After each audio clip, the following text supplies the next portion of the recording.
Добрый вечер, уважаемые друзья.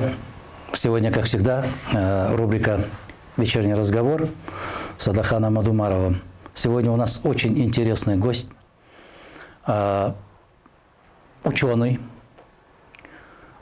аналитик, историк, общественный, государственный, политический деятель, доктор исторических наук, профессор Московского государственного университета имени Ломоносова, занимаемая должность с 2018 года директор агентства этнокультурных стратегий. Одним словом, просто молодой, симпатичный, очень умный, незаурядный человек. В данное время находитесь в самом центре Европы, в одном из европейских стран. Скажите, пожалуйста, мы буквально недавно обсуждали с вами вместе за круглым столом в Астане региональные безопасности, новые вызовы. Тогда буквально через несколько дней не знали, что охватит такая пандемия, которая будет угрожать всему миру. Вот как бы человек не рассчитывал, как бы он не думал, оказывается, Ее Величество природа решает так, как она решает. Скажите, пожалуйста, как вам там, в Европе? В Европе сейчас более-менее все спокойно. Есть какие-то ограничительные меры, безусловно, они присутствуют. Надо носить маску на лице, а так в целом я не ощутил на себе. Я свободно передвигался, свободно ездил, даже в апреле месяце, в самый пик всей этой пандемии. Да, на автобанах было меньше немножечко машин, чем обычно. Они были, они двигались. В целом это все это было, я бы сказал так, на приемлемом уровне. Фанатизма там, где я нахожусь, никакого нет. То есть никаких там звериных оскалов карантина не было. Но я бы все-таки, конечно, здесь разделил, собственно говоря, проблему самого вируса как такового. Да. И то, как пытаются его использовать в некоторых политических кругах. Да. Потому что это не одно и то же. Есть медицинская часть.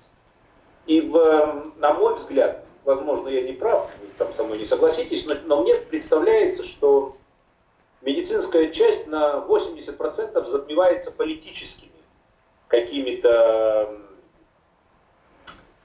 вводными. Потому что то, что я вижу, мне совсем не нравится. Например? И вот это все больше и больше мне напоминает, как попытку увести людей сначала в более развитых, так сказать, территориях, даже в городах, потом это опустится на уровень сел. Попытку увести их в некое, я бы это назвал так, цифровое рабство. Когда мне очень не нравится то, что сегодня все больше и больше говорят о дистанционном обучении. Дистанционное обучение возможно, но при каком условии? Если человек не может передвигаться, в силу так сложилась жизнь, что он прикован к постели, или он находится где-нибудь там, если мы говорим о России, в условиях, шибко крайнего севера, где совсем нет ничего, но интернет туда провели. Вот в исключительных, редких случаях возможно дистанционное обучение. Да, Александр Львович, разговор у нас будет не о пандемии, просто в дань уважения к традициям, да, все новостные передачи начинаются с этого, вообще сейчас это истерия такая, да, истерия, Да, как будто... На мой взгляд, это больше истерия. Да, как будто в мире больше других вопросов нет, и начинается сразу как сводки, там, сколько человек заболело, сколько вылечилось. Проблема не в этом, проблема в том, что вы абсолютно правильно подчеркнули, что мне кажется, что политическая направленность этой болезни сегодня больше, нежели телесная. Так ведь? Я правильно понял вас?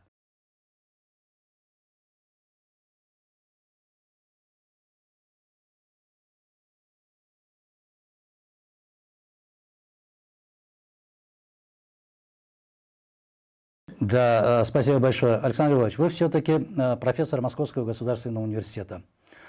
Человек, который прошел стажировку в Ельском университете в Соединенных Штатах, в Бельгии, в Германии, в Люксембурге.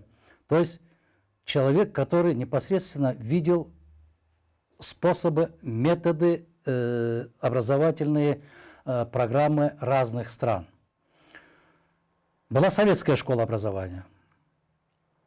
Вы как доктор исторических наук, а историки, они любят проводить политические, исторические параллели.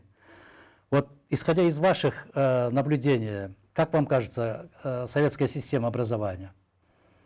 Знаете, я бы разделил системы образования в условно цивилизованном мире.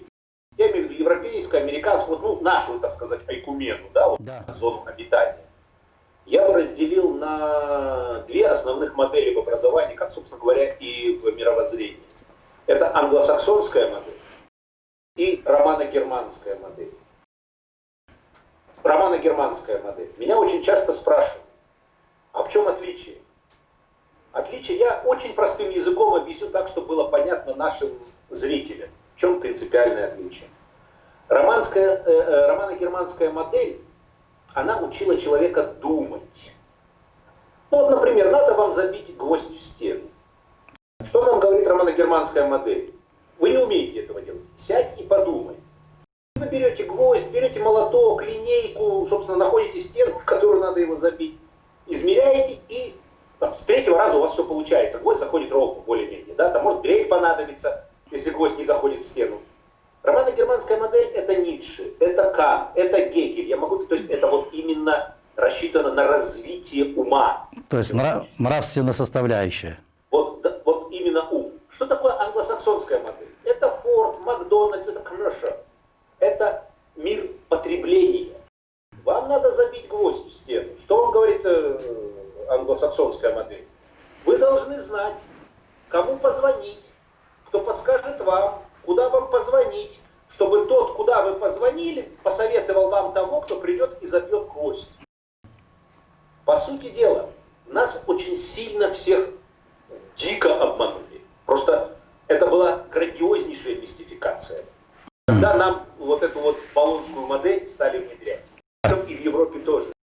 Болонская модель — это, по сути дела, отказ от романо-германской модели образования и полный переход на англосаксонскую модель образования. То есть это человек потребления, это не мыслитель, это потребление человека. И вот прошло уже сколько, почти там 30 лет, как мы этим занимаемся, и мы видим, как деградирует наше общество, как деградируют наши люди. Наши люди, которые читали Толстого, Достоевского, Пушкина в школе, да, это величайшее образование, которое занимались математикой, алгоритмами, которые мыслили. Устный счет был ведь у нас с вами, мы с вами никогда не считали на калькуляторах. Сейчас устный счет. То есть, по большому счету, мы получали элитное образование. И наизусть... Даже не просто образование, а именно элитарное образование мы получали. То, чему учат в кембриджских, оксфордских и так далее элиту Запада. Абсолютно. Вы знаете, я с вами согласен. В селе 40 лет без урожая, где было там 5 учителей, и они учили именно это. Советская система, она находилась в рамках именно романо-германской образовательной парадигмы. Вот исходя из этого контекста, Александр Львович, я не могу не задать этот вопрос. Выступление известного российского деятеля, банкира Германа Грефа. Он в 2012 году или в 2014 году, выступая на Санкт-Петербургском экономическом форуме, говорил, что вот то, что вы говорите, романо-германское полностью значит уничтожение, и англосаксонское стиль, то есть образование на расстоянии. Это должно быть приоритетом в ближайшем будущем. Это опасно, это страшно? Это не просто страшно. Это, по сути дела, мы потеряем homo sapiens, человека разумного. Думающего, да. Мы потеряем. Мы перейдем в совершенно другое люди. перейдут в совершенно другое качество. Мне не очень понятно, почему Герман Оскарович, будучи, занимаясь всю жизнь экономической, так сказать, темой, министр там, экономики, там, сейчас он банкир, ну, собственно говоря, крупнейший банкир в Российской Федерации, ну, почему он увлекся вдруг образовательной историей? Почему он вдруг, так сказать, активно пытается влиять на, собственно, образовательный процесс, а учитывая степень его влияния как личности, как человека, обладающего возможностями, он, конечно, затмевает многих ректоров вуза. С точки зрения, у него огромные деньги в руках, у него огромные возможности в руках. Я могу только здесь задавать вопрос для думающих людей. Чем это вызвано, его такой интерес к образованию?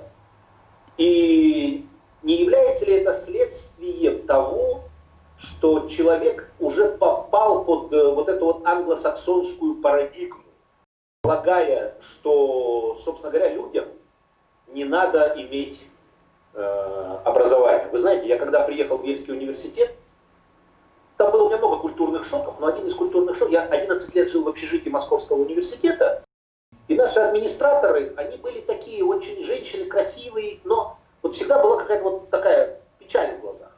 Я никак не мог понять, ну с чем это вызвано. А тут я приезжаю в Ельский университет, меня сели в общежитие, идет уборщица с абсолютно счастливым взглядом. Вот правда, она такая мексиканского какого-то типа, латиноамериканского. Она, я первый раз увидел настолько счастливого человека. 90 год, ну реально. С голливудской улыбкой. И я стал думать, а чем это вызвано? И, возможно, я не прав, но мне пришла в голову такая мысль. Наши все женщины, администраторы на этажах, все имели высшее образование. Просто перестройка, годы, они были химики, педагоги, сломала людям жизнь, и они были вынуждены искать работу, чтобы прокормить своих детей хоть где-то, хоть как-то. Эта очаровательная женщина, уборщица, она умела только читать и писать. Она ни о чем другом не думала. Ее не интересовали высокие проблемы, высокие темы. Не-не-не-не-не. Читать, писать, она получала свою зарплату, она приходила домой совершенно счастливая, что есть что поесть. Есть что покушать. Она вот живет простыми заботами. И у меня тогда сложилось очень жесткое ощущение, еще в 90-е годы, что это очень интересный путь. Лишить людей возможности получать высшее образование в большом количестве. Ну, потому что, объективно, зачем полицейскому, который машет жезлом на перекрестке, высшее образование? Ну, для чего? Научите его где-то там в училище палкой махать, и, собственно говоря, все.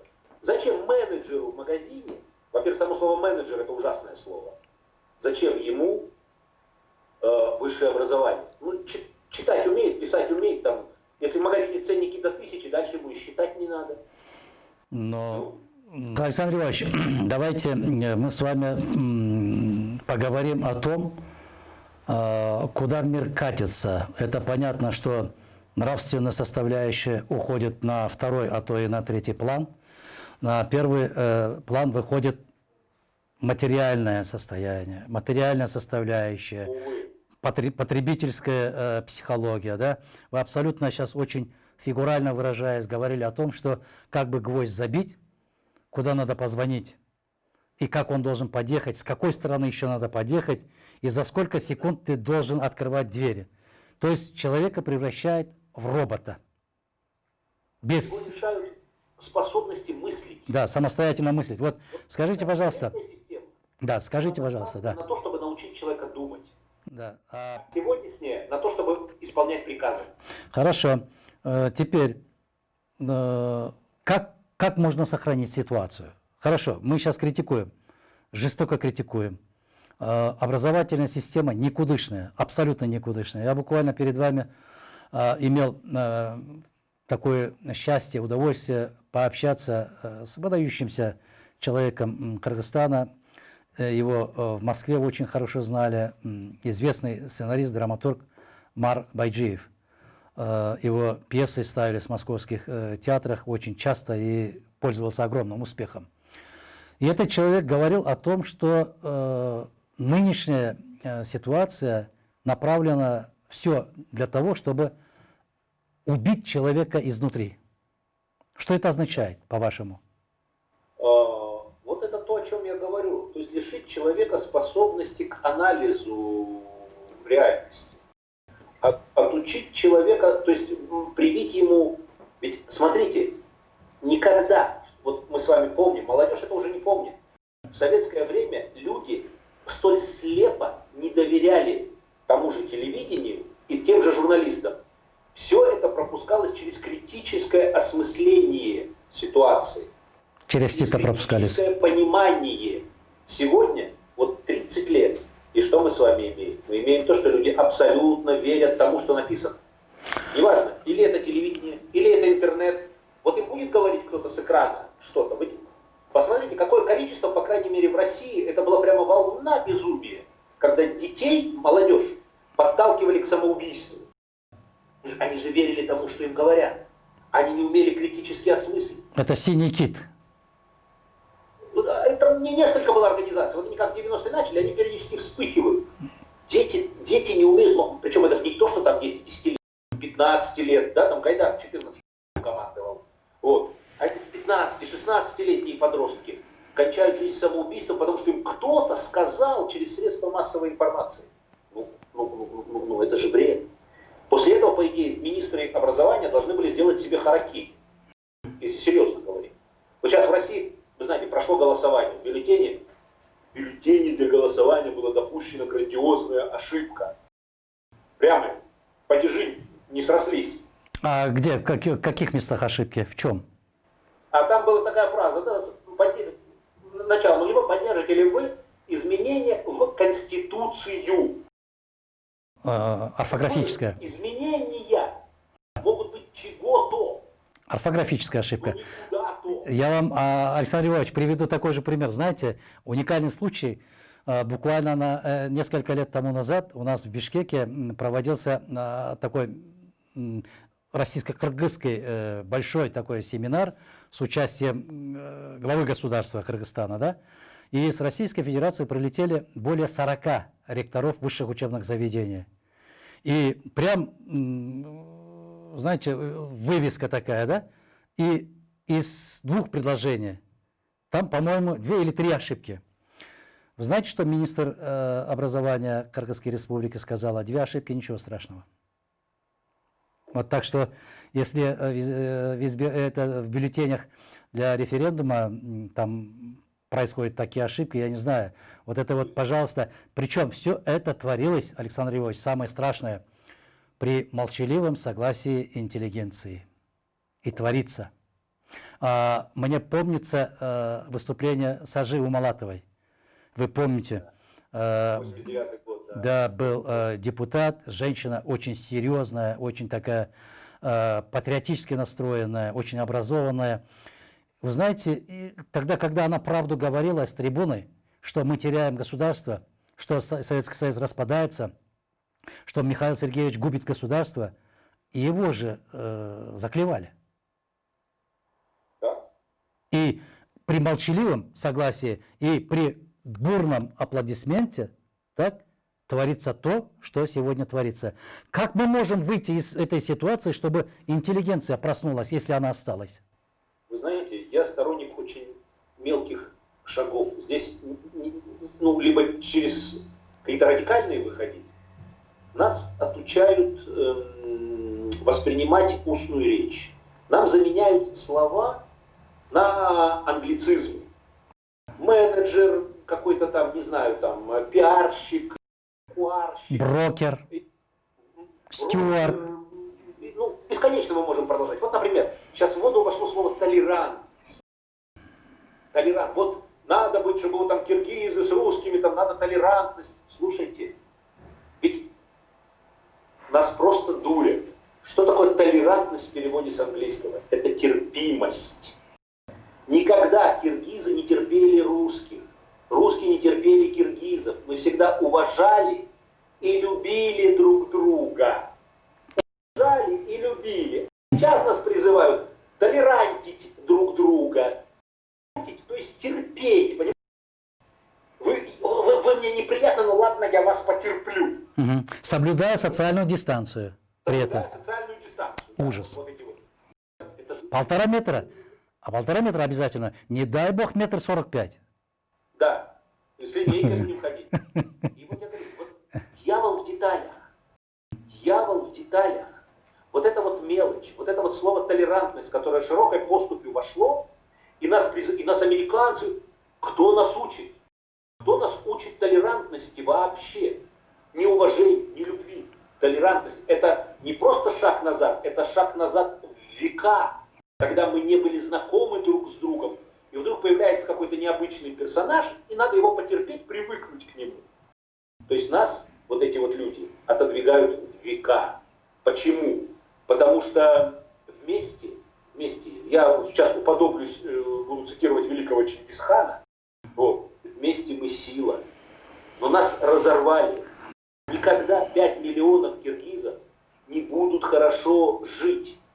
Просто потому, что их 5 миллионов. Если их будет 5 миллиардов, ну я перегнул палку, ну хотя бы там 500 миллионов, они будут хорошо жить. Хотя бы 50 миллионов.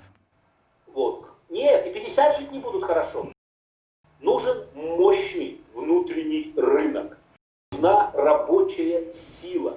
Нужны, вот, то есть, чтобы люди жили хорошо, должно быть крепкое государство. Что такое крепкое государство в представлении людей? Это государство, которое выполняет свои социальные функции. Строит дороги, образование, медицина, пенсии, зарплаты, пособия и так далее. И обеспечить безопасность. Откуда брать деньги на все это? Вот это люди многие не понимают. Откуда брать деньги на все это? Деньги берутся из налогов. Но мы с вами, это капля в море. Налоги должны платить крупные предприятия. Чтобы строить крупные предприятия, продукция этих предприятий должна быть востребована хотя бы на внутреннем рынке. Хотя бы на внутреннем рынке. Ну, бог с ними, китайцы никогда не купят ничего у киргизов, кроме женщин красивых. Вот. А все остальное им не надо, у них свое. И это надо продавать. Вы предприниматель, я предприниматель, мы не будем вкладывать деньги, а, соответственно, не будет налогов, не будет прибыли. Александр Львович. А если мы вместе с вами, вот вместе, да, то киргизов уже не 5 миллионов, вместе с нами это уже там 150 миллионов. Александр Львович, проблема, трагедия заключается именно в этом, потому что по принципу «разделяй и властвуй». На протяжении последних 30 лет так пинали свое прошлое, жизнь своих отцов и дедов, проклинали все, что у нас было великое прошлое, историческая общность. Если хотите, мировоззрение, мироощущение и миропонимание общее.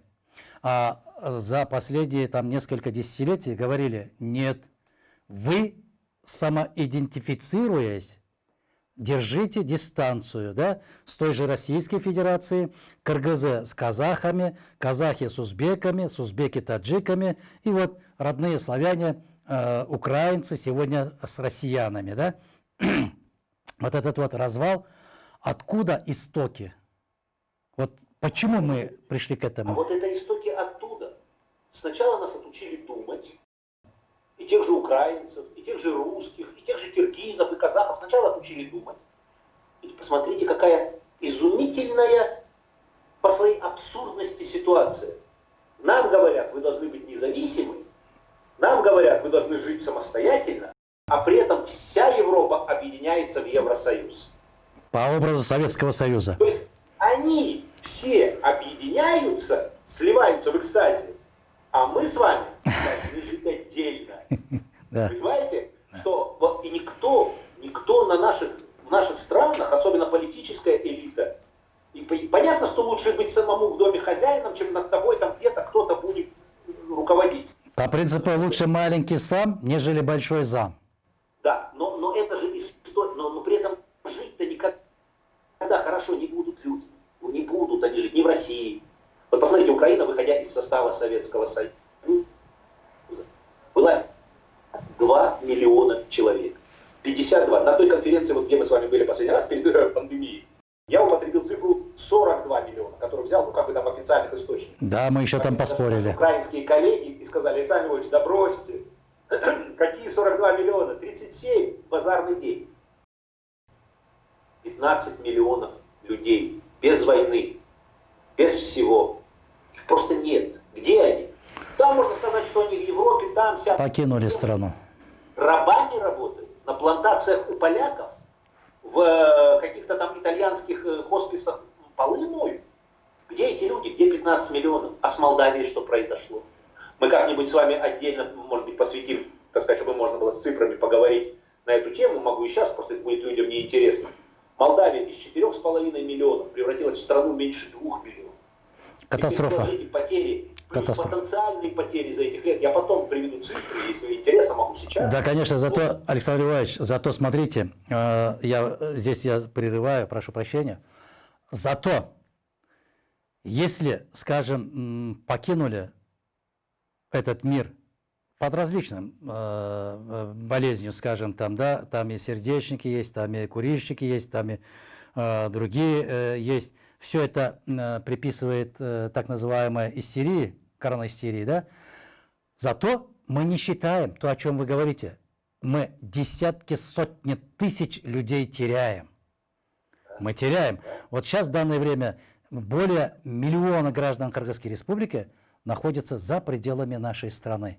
И сколько из них вернутся обратно в эту страну, еще неизвестно.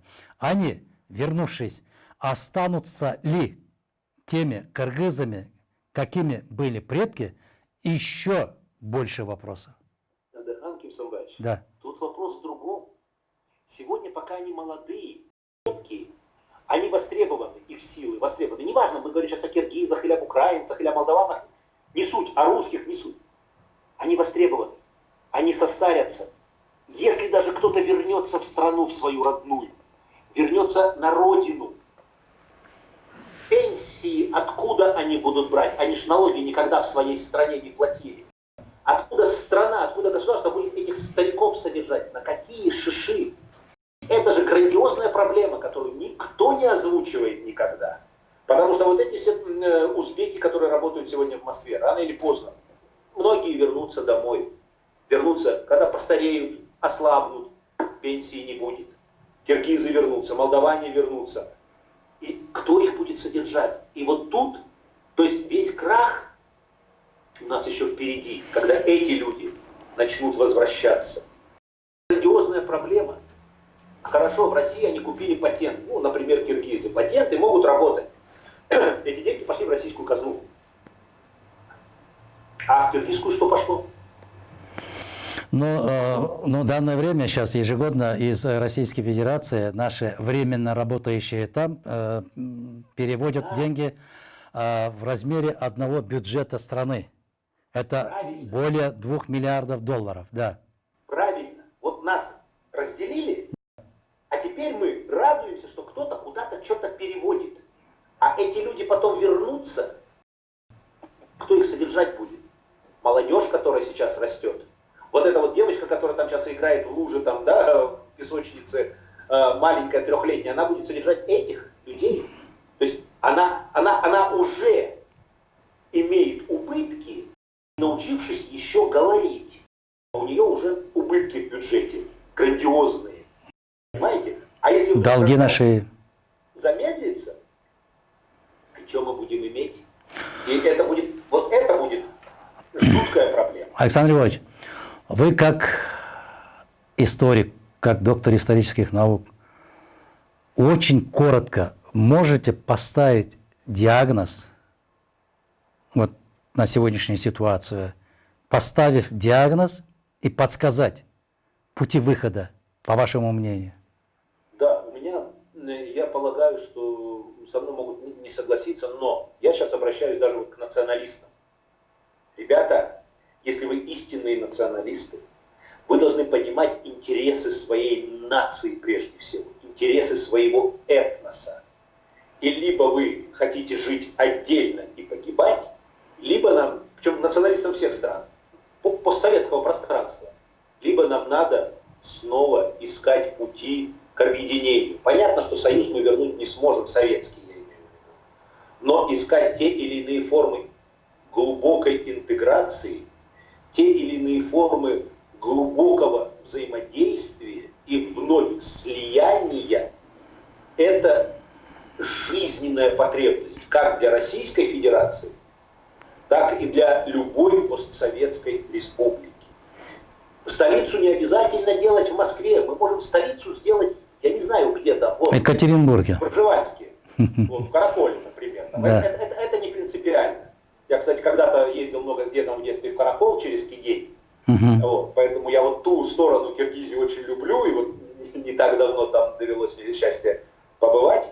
Может быть, кто-то узнает, кто меня видит. Вот. Я как раз здесь и хочу подчеркнуть, что, дай бог, у нас, наверное, в ближайшем будущем не так, как по скайпу будем общаться с вами, и в этой студии будем говорить на несколько тем, разные направления, там и образование, и история, и культура, и социальную ситуацию там будем обсуждать, дай бог. Да, я прошу прощения, прервал. Надеюсь, да. Вот я говорю, что я так случилось, что родившись в Казахстане, я очень люблю вообще все эти регионы. И для меня абсолютная дикость, что это теперь как бы за границей. Угу. Ну, ребята, вот я еще раз говорю, выход очень простой. Более глубокая, более серьезная интеграция. Это первый. Второй. Это возврат, отказ от англосаксонской модели мировоззрения и образования. Отказ срочный, отказ и возвращение именно в парадигму. Назовите это советской школы, назовите это романо-германская парадигма образовательная. Мне больше... Нам ближе советская, будем называть это... Конечно, лучше так. Советская система образования, здравоохранения. Советская, вот сейчас вот эта пандемия, что показала? Надо возвращаться назад. В каком кошмаре находится... Убрать, вот я как человек, который столкнулся с медициной не понаслышке, вообще убрать взаимоотношения пациент-врач финансовые. Финансы между пациент и врач не должны присутствовать нигде. То же самое в образовании. Медицины. Врачи должны получать серьезные деньги от государства. Врач должен быть заинтересован не в том, чтобы к нему пациент пришел 555 раз, а вот чем больше он вылечил, тем по итогам года у него больше премии. Если он должен принять 10 человек, а принял 20, по итогам месяца у него должна быть серьезная премия. Сегодня, Александр Львович, сегодня пациент, наверное, превратился в клиента. Кошелек. Кошелек, да. И вы знаете, Кошелек, я кошелек, все. аналогичная ситуация и в образовательной системе. Раньше при Советском Союзе давали образование, а сейчас мне кажется, что они оказывают просто услуги. Да не то, что услуги. Это у нас в законе в России прописали образовательные услуги. Даже не услуги. Я практически не знаю людей, правда говорю, которые бы, учась в школе, для поступления в ВУЗ и сдачи ЕГЭ, кто хочет хороший результат, не нанимали бы репетиторов. Вот. Это же абсурд. Александр Львович. В Кыргызстане то же самое. Если ты хочешь получить позитивный высокий балл, школа тебе ничего не дает. Ты должен нанять репетитора. Дополнительные деньги. Абсолютно верно. Вот скажите теперь, пожалуйста, вы человек, как вы говорили, родились в Казахстане, выросли, возмужались на Украине. На Украине, да. Являетесь гражданином Российской Федерации, являетесь профессором Российской Федерации. По-моему, самое известное высшее учебное заведение во всем мире – это МГУ имени... Я посвятил, с учетом учебы. Сколько? 30 лет. Ну, с 89-го года я был в этом самом... В Ломоносовске. Сейчас я возглавил агентство. С 17-го года я работал в МГУ. Вот 30 лет... преподавал. Вот 30 лет в стенах этого высшего учебного заведения. Андрей Николаевич, Да. 7 раз поступал туда. В МГУ? Да. И потом 7-й раз поступили, там же и аспирантура, да, аспирантура и докторантура, и потом и оказаться профессором в стенах этого же университета. Какое чувство у вас? Чувство гордости, чувство самодостаточности, самодовольства? Очень смешанные чувства. Так, С одной стороны, например? чувство выполнения. Я вот люблю, если начал работать, то работай до конца. Доработал до конца, отработал эту тему, можешь менять направление деятельности. Да. И во сколько лет защитили докторскую диссертацию тогда? А? Во сколько лет защитили докторскую диссертацию? 35.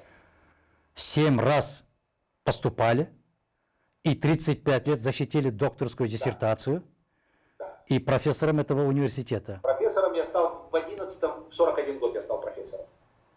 Это потрясающий успех просто, по советским меркам. Да, 7 раз я поступал, но 4 года это заняло, потому что, если вы помните, был еще такой рабфак. Да, подготовительные курсы, да. Я поступал еще, вот летом проваливаю. В год за 2. Да, в некоторые годы я поступал дважды. Ну это да, это понятно. Вот. Да, я в 29 я защитил кандидатскую и в 35 докторскую. Это огромный успех. Это большой успех. Ну, просто это вот как бы тема отработана. Сейчас мне интересно заниматься другим, и я хочу, конечно, посвятить вот максимальное количество времени объяснению людям, как их на самом деле жестоко обманывают сегодня, как их ведут не в ту сторону людей. И нельзя, вот я резко против того, чтобы критиковать кого-то персонально. Я работал руководителем, так сказать, грубо скажу, района в Москве, муниципального образования я был, выбирался. И вот когда приходили недовольные люди и кричали там, Кобринский в отставку, я всегда говорил, вот я уйду, у вас что-то изменится, я сейчас напишу заявление, если вы станете лучше жить. Нет, критиковать нельзя людей. Надо обсуждать проблемы. И обсуждать вот именно проблемы и искать пути выхода. Если ты не знаешь путь выхода из какой-то проблемы, смысл ее поднимать не существует. Я всегда говорил своим подчиненным. Есть предложение, пусть кривое, пусть косое, пусть неинтересное, приходи, будем обсуждать. Хорошо, тогда как историк... Я знаю, что это не путь. Если нету предложений... Как историк, Александр Львович, вы говорите, нельзя критиковать человека. Как вы относитесь к роли личности в истории? Роль личности в истории, конечно, велика. Но не надо путать роль личности и то, что эта личность реально может сделать. Вот, об этом и разговор. Вы понимаете, вот сейчас весь мир помешан на борьбе с коррупцией. Я единственный, наверное, человек в мире, который говорит, с коррупцией бороться не надо. Вообще не надо. Надо возглавить? Тоже метод. Ведь коррупция, как проституция, она непобедима. В Китае за это расстреливают. Победили? Нет. Что можно сделать, чтобы победить коррупцию? Оставьте коррупционеров в покое. Убирайте поле для коррупции. Поле убирайте. Не надо говорить, что Василий Васильевич злобный коррупционер. Он коррупционер, потому что есть поле для коррупции. Убирайте поле.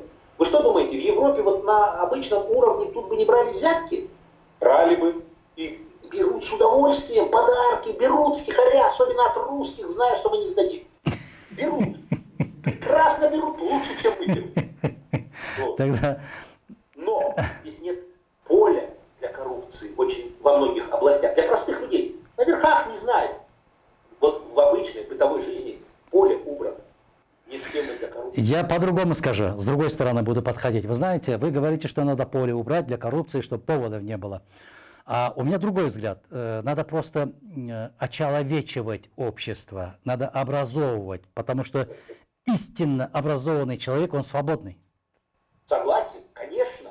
Конечно, именно и образовывать, и учить думать. И параллельно убирать поле для коррупции. Раньше в России брали дико взятки ГИБДД, ну, в смысле, наши гаишники. А сейчас не берут, да? Нет, сейчас повесили камеры. Контакта нет в Москве. Человек, гаишник, нету взяток. Только ты отъехал куда-то, где есть контакт. Там, пожалуйста. Взятки. Но если мы дадим гаишникам зарплату, если мы дадим им социальные гарантии, и он будет знать, что если его поймали на коррупции, ну, например, он лишится квартиры, лишится пенсии, ведь западный мир, все они здесь запуганные, жутко. То есть любой полицейский знает, поймайся он на взятке, социальные все лишаются. Кара. Лишается пенсии. Согласен. Лишается всего. Оно ему надо, при этом у него достойная зарплата. Оно ему надо? Нет, оно ему не надо. Медицинское обеспечение, да, социальное обеспечение. То есть государство полностью выполняет свои обещания. Страховку, да. Я согласен. Все-таки, Александр Львович, я сторонник, знаете, сторонник все-таки, наверное, очеловечивающей стороны. Потому что, как Писарев говорил, что истинная свобода только в образовании. Истинная свобода – это сила. Это сила. Если образованный человек, то он ни от кого не боится. он не попадает в зависимость от кого-то. Мне кажется, вот этот вот страх – это от необразованности. Вот посмотрите, говорили о том, что появился какая-то болезнь. Неважно, откуда появилась эта болезнь, как она передается, но нагнали страх. Да? От чего этот страх? От необразованности. Вот с этого и начинается. Я всегда говорю, я терпеть не могу баскетбол, потому что я не умею в него играть. Я вообще не умею играть. Я в детстве 3 раза кидал мяч по корзине. Все. Очень люблю футбол. Почему? 3 года занимался футболом. Я образован в футболе и полностью не образован в баскетболе. Так. Я люблю футбол и не люблю баскетбол. То же самое с людьми. То же самое с людьми. Если человек образован, ведь откуда национальные неприязни, откуда национальные ненависти, вот эти вот конфликты национальные теперь появляются? Люди не знают друг друга. Люди не знают. Если раньше учились мы все вместе, казахи, учились с русскими в одной школе, и в жизни никто не думал, кто казах, кто русский, то теперь эта тема начинает появляться. Он казах, он русский, он там туркмен, он там ненец, он эскимос и так далее. И люди не знают культуры друг друга. Раньше у нас было взаимное проникновение. Так. Мы знали культуры, мы знали, мы понимали. А может, ты можешь православный зайти в мечеть, и ни один тебе не ответит. Он не знает, может он это сделать или не может. Я отвечу. Слава Богу. Я отвечу. Будучи студентом Калининского государственного университета, ныне Тверского государственного университета, мы ездили в Троицк,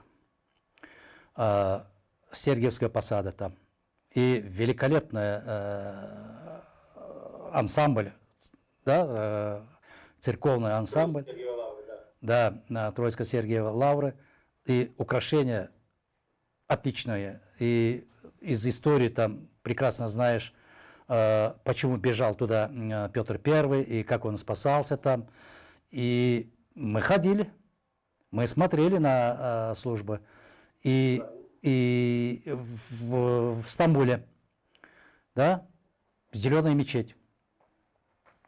Туда входят и американцы, и китайцы, и русские, и украинцы, и немцы, все заходят туда, в мечеть, за исключением тогда, когда проводится служба, намаз. Вот это и есть веротерпимость. Правильно. Правильно. Вы знаете, вы советскую школу закончили, вы знаете, что вы можете пойти. А сегодняшние, которые заканчивают, сегодняшние школы, сегодняшнее поколение людей, причем поколение, я имею в виду вообще 30-40 лет, он приедет, например, в республику Чечня, там шикарную Рамзан Кадыров мечеть построил, он будет ходить вокруг, но не решится зайти внутрь, потому что он не знает, а можно это делать или нельзя. Побьют ли его камнями. Вот элементарное, я к чему это говорю? Элементарное незнание друг друга, культур друг друга порождает боязнь. Боязнь выливается в патологический страх. Страх в ненависть. Ненависть в конфликт. Отлично, вот отлично. А если память изменяет, вы можете напомнить, поскольку вы непосредственно этим занимаетесь. Была такая книга, мы, будучи студентами, с упоением читали, мне, по-моему, автор Васильев «История религии Востока». Да, была такая, да. Очень хорошая книга. Вообще «История религии», по-моему, называется. Да, нет, «История религии Востока» называется, да, Васильева. Мы изучали эту книгу. Если кто хотя бы один раз взял эту книгу и хотя бы пролистал бы, он бы понял, Бог един, пути разные. Да. Поэтому пути Господни неисповедимы. Так? Если человек, неважно какого убеждения, пусть он христианское, иудейское, там, мусульманское, если он верит во что-то, этот человек уже богобоязненный. Конечно, конечно. Я всегда говорю, надо разделять веру, религию и церковь. Это то, что живет в тебе. Религия – это путь, именно то, как вы правильно абсолютно сказали, путь к спасению. Каждый выбирает для себя. Этот выбирает путь, предлагаемый исламом, этот путь, предлагаемый там, католичеством, этот восточной, православной церковью. Там есть какие-то другие пути, тогда не будем все перечислять, неважно. А церковь – это, собственно говоря, министерство по делам этих путей. Вот они эти пути ремонтируют, просвещают, как тебе двигаться в рамках этого пути. Поэтому, если у человека есть вера, ну, он может поспорить, по какому пути идти к Богу. Вот теперь, Александр Львович, Смысл-то второй, ну, идем так, Александр Львович, конечная точка-то та в же самая. заключение нашего сегодняшнего разговора я могу, вот сейчас сходу вспомнил, Махатма Ганди говорит, нас погубит вера без жертвенности. Как мы с вами это понимаем? А потом, второе, когда тысячи лет тому назад Амар Хайям писал, в этом мире лжецов, подлецов и торгашей хоть немного подумай о сохранности ушей. Потом через тысячи лет ему отвечает Чадаев, я не могу любить Родину поникшим челом, закрытыми глазами, зажатыми ушами. Кто из них кто тогда? Вы знаете, оно не исключает, одно не исключает другого, потому что оно лишь обозначает границы применимости. Потому что если ты, ну мы, может быть, в следующий раз с вами поговорим для наших зрителей, чем отличается, что такое вообще государство. Ведь многие не понимают, что такое государство, серьезный разговор. Чем отличается государство от страны? Все это от отчизны, все это, так сказать, от этноса. От родины. Дьявол в деталях. Люди многие не разбираются вот в этих вот тонкостях, а потому их очень легко запутывать. Нельзя любить Родину с закрытыми глазами. И если ты видишь, что государство делает что-то не то, государство и Родина это не одно и то же понятие. Это оно близкое, иногда оно совпадает, но есть очень серьезные отличия. Мы это пообсуждаем в другой раз с вами. Сделаем такую для наших зрителей затравочку, как ночи Шахерезады, да?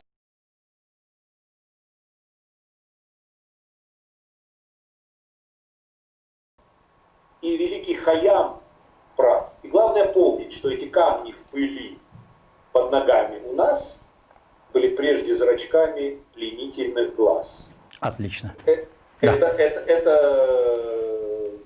Это очень важно, это все помнить, потому что по-другому нас сегодня, я еще раз хочу провести эту мысль, нас сегодня пытаются обмануть и запутать.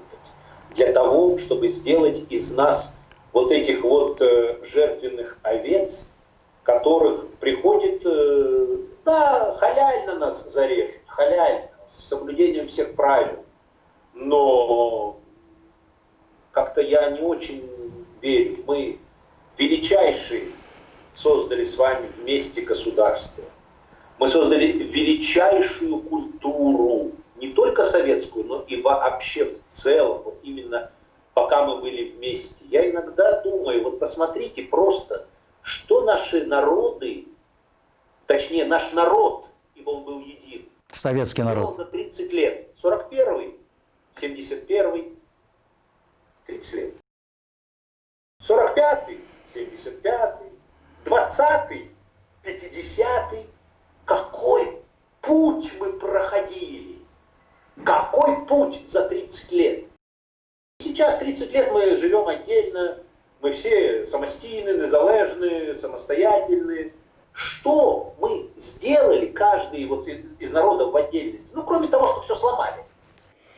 Да, вы очень культурно выразились, по-другому можно назвать, да. 20-й год – это неграмотные общества, не умеющие ни читать, ни писать. 50-й год – это народы не то что победившие в войне, не только победившие, но и уже активно восстанавливающие. И еще через пару лет появится МГУ. 41-й, 71-й, ну уму непостижимо, сколько успели повоевать, восстановить, запустить в космос спутник, Гагарина, ядерную бомбу сделать, перевести из европейской части страны в азиатскую часть страны все предприятия, построить эти же предприятия, по сути дела, заново.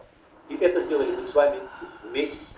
Я недавно, Александр Львович, как историк, скажите, пожалуйста, у нас будет отдельная тема, следующий цикл передачи. Одну передачу мы посвятим полностью роли личности Сталина. Одну передачу посвятим. Вы знаете, я с упоением читаю все, что писал Владимир Карпов, Уткин о жизни генерала Лисмуса. И они пишут то, о чем вы говорите. За короткое время около 15 тысяч заводов, фабрик, предприятий в условиях военного времени перевозили, порой и по ночам, потому что немецкие самолеты не могли бомбить. И при этом, говорит, ни одного шурупика, ни одного болтика не потеряли. Не только перевезли, но и построили. Работать они все стали. Работать стали буквально за короткое время. А сейчас вот это вот мирное время, если какой-то мост построит, у нас в Кыргызстане, торжественно. И у нас то же самое, вы знаете, мост этот крымский. Ну, Крымский мост, это большое большое событие. Ну, это большое событие, это большое строительство, безусловно. А у нас там через речку там на 3-4, скажем, метра. И потом это торжественно преподносится, что это большое достижение. А что сегодня подталкивает, чтобы люди так обмельчались? Вы скорее помните визит Дитриха Геншера в Москву?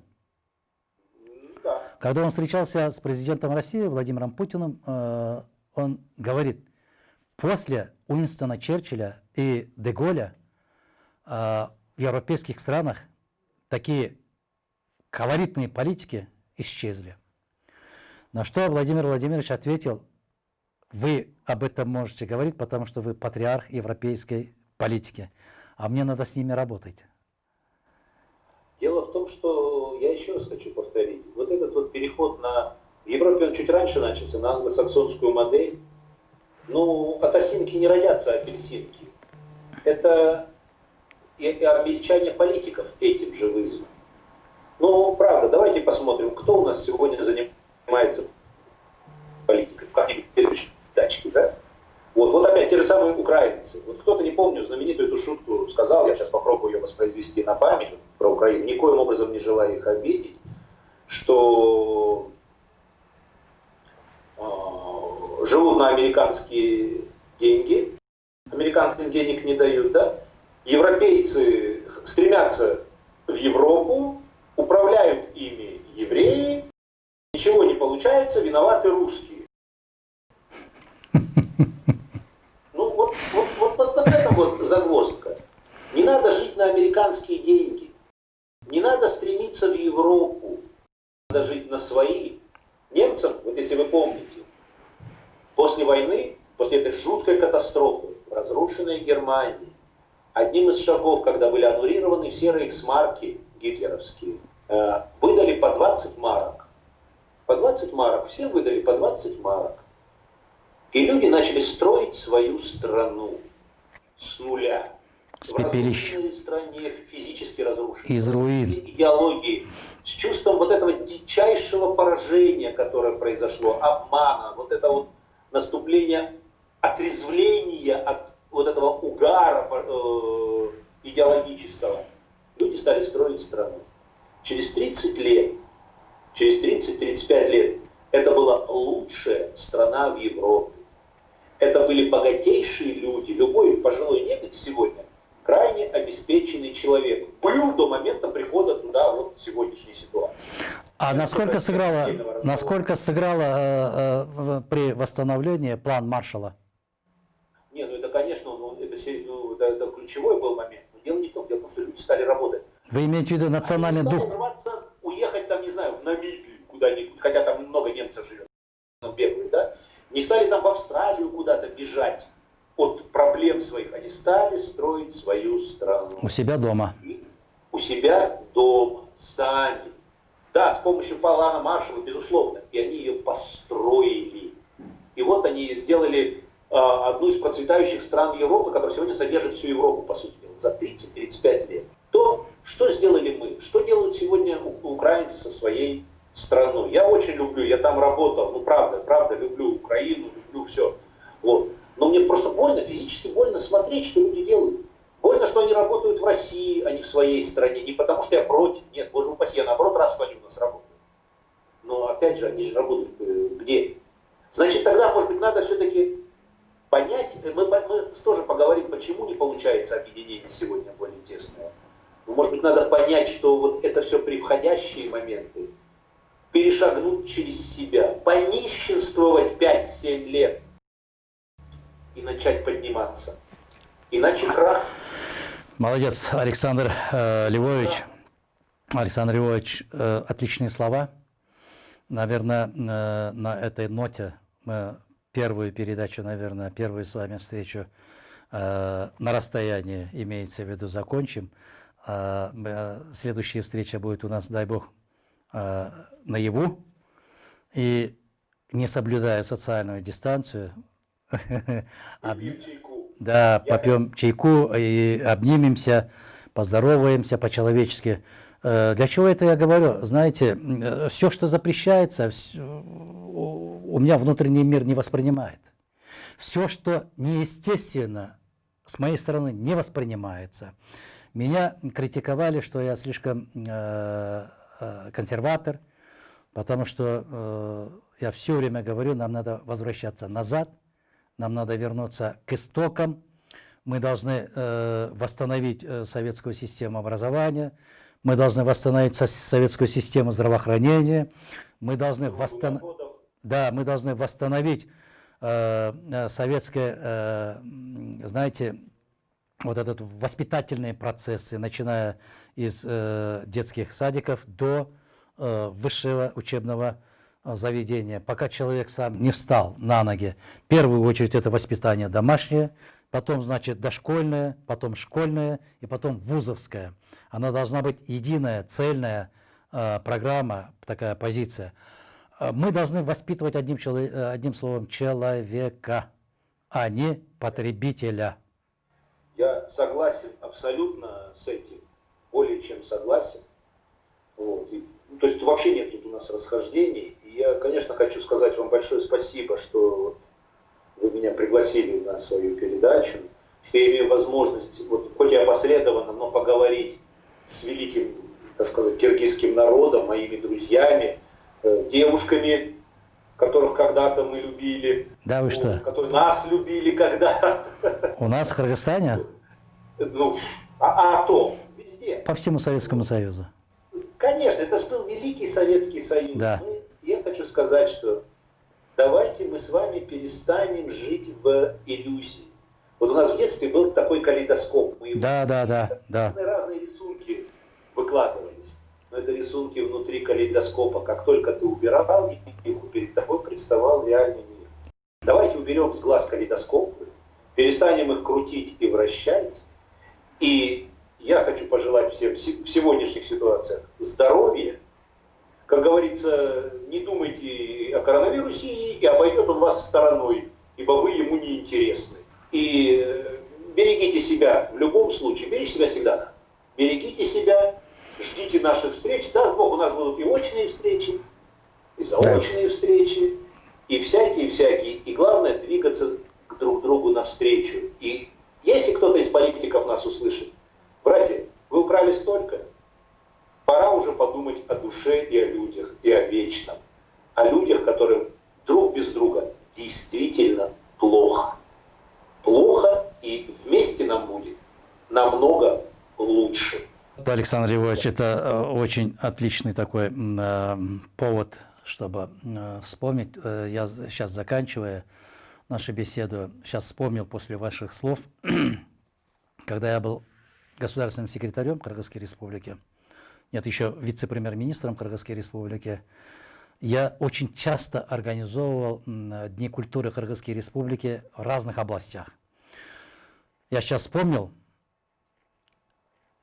когда Дни культуры Кыргызской Республики проводили в Пензенской области, а там был губернатором Василий Кузьмич Бочкарев, великолепный человек, большой хозяйственник. И мы выступали в Пензенской филармонии, наши артисты, и когда я выступал, я заметил, народ встал.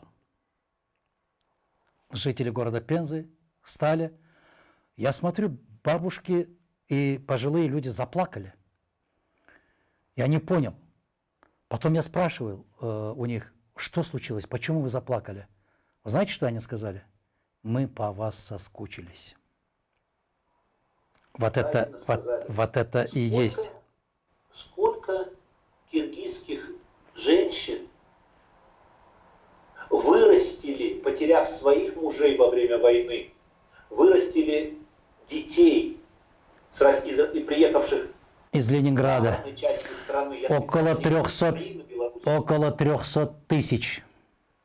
Детей вырастили, да. Оставшихся сами без мужей остались.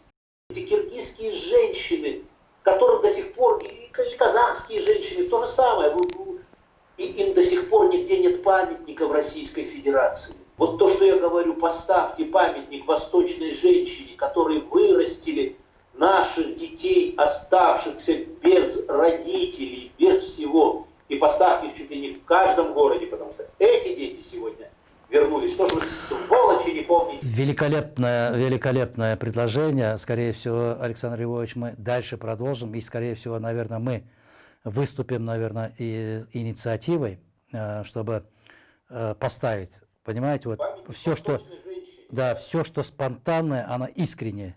Видите, в ходе нашего разговора... Перед собой к 80-летию Победы. Отличная идея. Отличная идея. Это Да, великолепная идея. И второе, когда мы проводили Дни культуры Кыргызской Республики в Свердловской области, там губернатором был Эдуард Эргардович Россель. Россель говорит: Адахань Гюсамбаевич, я прошу прощения, я должен уже вылетать в Москву, у нас совещание там, только на открытие, говорит, буквально 5 минут выступили и позвольте покинуть. Я говорю, нет никаких проблем. И мы вдвоем вышли на сцену, и Эдуард Эргардович поприветствовал и передал слово мне. Я тоже выступил, буквально минут 5-7, и мы с ним вместе сели в зале, и наши артисты начали торжественную часть этого вечера.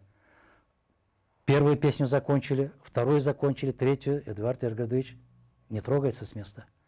Я говорю, Эдуард Эргардович, вы не опаздываете? И знаете, он что сказал? Москва подождет. Такую красоту я не могу покинуть. И мы в результате после этого 2 часа ночи расстались. Вот что значит духовное родство, духовная близость, там, где нету, что я поимею, а сколько я буду в выигрыше и сколько работаю. Нет, это бесценное было. Все, что духовное, она бесценна. Мы как раз вокруг этой темы мы поговорили достаточно, но еще раз говорю, что впереди у нас большой разговор.